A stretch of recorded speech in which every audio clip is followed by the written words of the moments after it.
been trying to make this point over and over again on the majority report because I think that there are a lot of well-meaning people who are emphasizing rape and incest exemptions in legislation as well, one, they're caving into the framing of it. And when I say that, what I mean is that, you know, highlighting these extreme cases of rape and incest and abortion laws being so draconian and cruel in those instances, it does have value to a certain extent.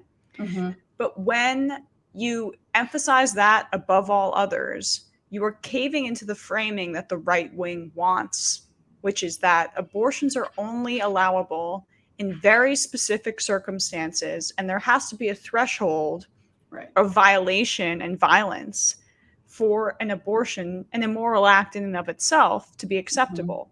And what is that threshold of violence? Right. And so the threshold of violence is rape or incest, they say, right?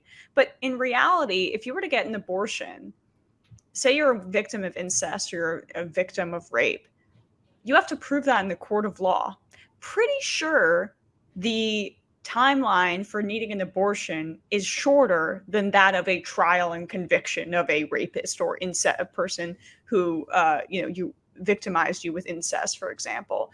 Also, that requires the victim of those crimes to go to the law in an expedient manner, and particularly in cases of incest, it's a family member. I mean, they make the bar so high. And the reason that they do that is because they know that it's a red herring. And there's no real reality in which that exemption is viable in action.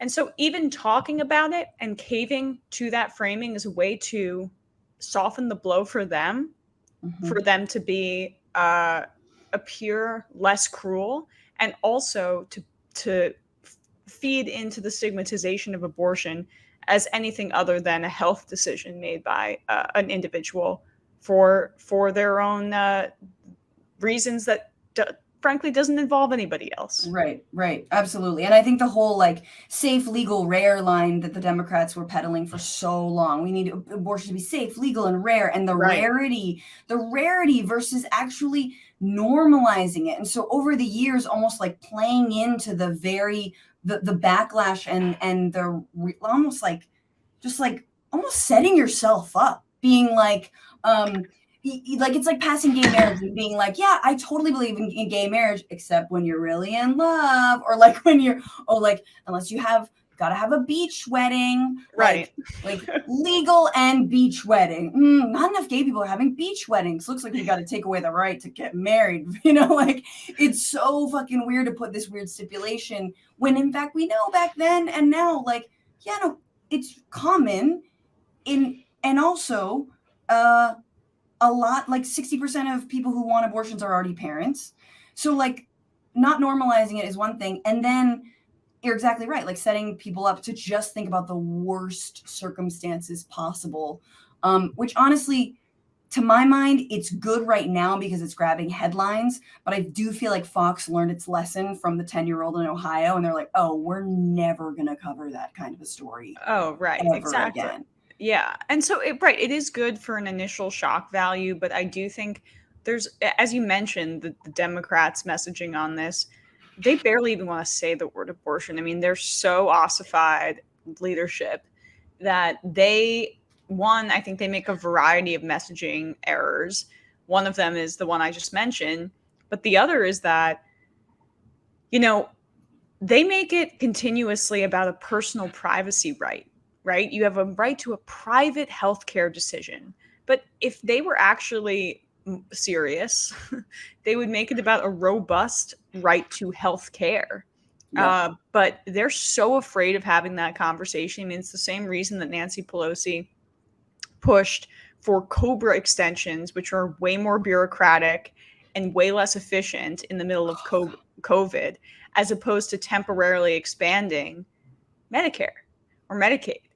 And what would that do, right? Then people will be like, wait, why can't we do this all the time, right? Why can't we just have healthcare as a right and there be a single payer system? You could just expand Medicare slowly, year by year, until it covers everybody, which is what Medicare for All is supposed to do. And they're so terrified of having that conversation, of that door being cracked just a little bit, that they'll make it about, we'll do something way more expensive and inefficient that people freaking hate in COBRA. And then with abortion, we'll make it about personal privacy and your individual's right to their own private decision, as opposed to like, no, this is healthcare and we should be covering this as a government. Absolutely. I totally agree. I think the last thing I actually like the privacy line, but that's only because I think it's such a right-wing talking point for them to be like, big government needs to leave me alone. And like, so that I feel like it's an angle to get right-wingers on board, but it's not, what we're talking about is broad reproductive health care. And if it's someone who has a wanted pregnancy that ends in a miscarriage and they're told to bleed out instead of get a routine D&E, or someone who's suffered, incest, rape, or whatnot, like it's actually all part of the same healthcare system, reproductive health rights. So like it's good as a pure defense mechanism. This is about privacy, but it's not good if you're looking to actually expand and deepen the right that's been around for 50 years at this point. I mean, that's the thing I think about women in the 70s and people in the 70s fighting for it, and the idea that nothing had gotten done in 50 years since they achieved this. There was the roots were not completely shallow, an unwatered, just sort of dying, tree of reproductive rights. That's very sad.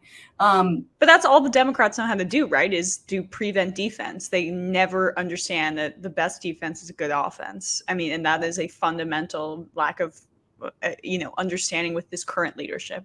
The younger you get, I think they get it, but that's going to take a little bit of while for them to ascend. That's so true. That's sports talk, y'all. M&O Sports. All right.